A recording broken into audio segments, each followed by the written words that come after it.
Oh, very good morning, students. After discussing the thermal expansion, now today we are going to discuss about the most important topic, that is the relation between alpha, beta and gamma. फिर alpha क्या था? Coefficient of linear expansion. Beta क्या होता है? Coefficient of area expansion. And gamma is representing the coefficient of volume expansion.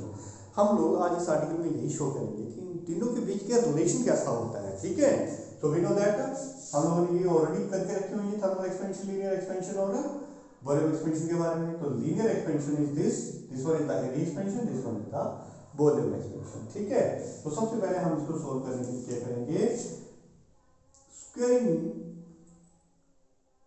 On both side, यानी कि दोनों तरफ हम स्क्वायर करेंगे ऑफ इक्वेशन 1. ठीक है, इक्वेशन 1 ये होती है, इक्वेशन 2 इसको मान लेते हैं और इसको इक्वेशन 3 मान लेते हैं. तो इक्वेशन 1 को मैंने क्या किया, स्क्वायरिंग कर दी. तो ये बन जाएगा एल स्क्वायर, तो ये बन जाएगा एल नॉट स्क्वायर, ये बनेगा 1 प्लस अल्फा डेल्टा टी का होल स्क्वायर. बन जाएगा. ये स्क्वायरिंग ले ली मैंने दोनों तरफ. क्लियर होगा? जब स्क्वायरिंग ले ली तो ये एल स्क्वायर किसके बराबर होता है? L square is nothing but 2 times of length का स्क्वायर कितना है? लेंथ ऑफ लेंथ एरिया के बराबर होता है. ठीक है, तो इसको मैं लिखूंगा एरिया. और एल नॉट स्क्वायर किसको रिप्रेजेंट करेगा? और एक इनिशियल एरिया को रिप्रेजेंट करेगा. तो इनकी वैल्यू को यहाँ पे सब्स्टिट्यूट कर देते हैं. तो a will comes out to be a naught. ठीक है, ये बन जाएगा 1, ओपन कर दो, ए स्क्वायर 1 का square plus alpha square delta T का square plus 2 times of alpha delta T. Square को ओपन कर दिया हम लोगों ने, समझा रही बात है? तो यहाँ पे मैंने क्या किया, स्क्वायर को ओपन कर दिया, a प्लस बी का होल स्क्वायर कर दिया. तो ये बन गया मेरे पास एक्सप्रेशन.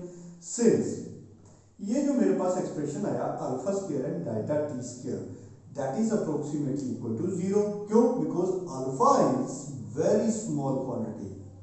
ठीक है, वेरी स्मॉल. अल्फा जो तो बड़ा ज्यादा छोटा होता है, तो छोटी क्वांटिटी का स्क्वायर कर दोगे तो और ज्यादा छोटा हो जाएगा. ठीक है, तो it proceeds to the 0. So ultimately I get that a not 1 plus, तो ये 0 हो गया हमारे पास, बचा क्या 2 times of alpha delta T. Give that equation number 4. अब देखो ये जो इक्वेशन 4 मैंने बनाई है, इसको मैं इक्वेट करता हूं किसके साथ?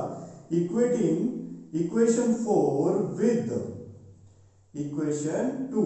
अरे इक्वेशन 2 के साथ, इक्वेशन 2 है क्या मेरे पास?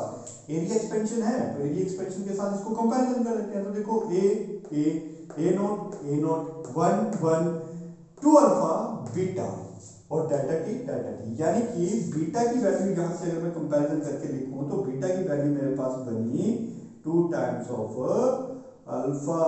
That is the relation between the coefficient of area expansion to that of the coefficient of linear expansion. तो क्या मिल रहा है हमें यहाँ पे रिलेशन ये मिल रहा है कि जो एरिया एक्सपेंशन होता है वो 2 टाइम्स होता है किसका? लीनियर एक्सपेंशन का. क्लियर होगी बात ये? ठीक है, in the similar manner taking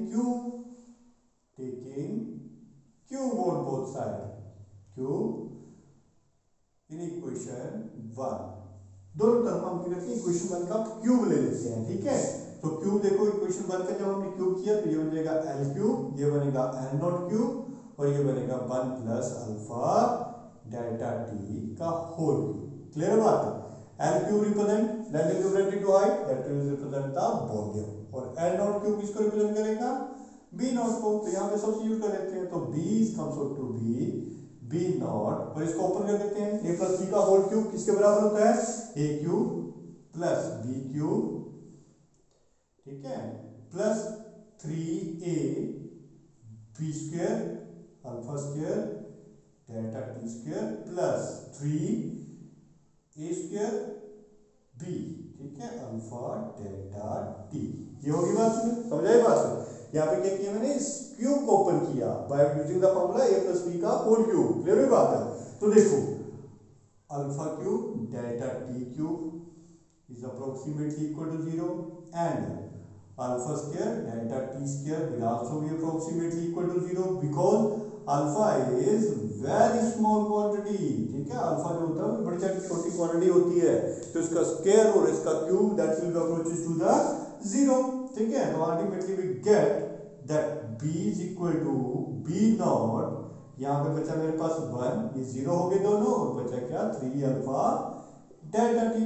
clear है? Now equating which one equating equation, इसको इक्वेशन को डाल देते हैं 5 इक्वेशन, इक्वेशन 5 एंड इक्वेशन 3। देखो यहाँ पे इक्वेट करो, v के साथ v, v नॉट के साथ v नॉट, 1 के साथ 1, 3 अल्फा के साथ गामा, यानी gamma comes out to be here 3 times of alpha.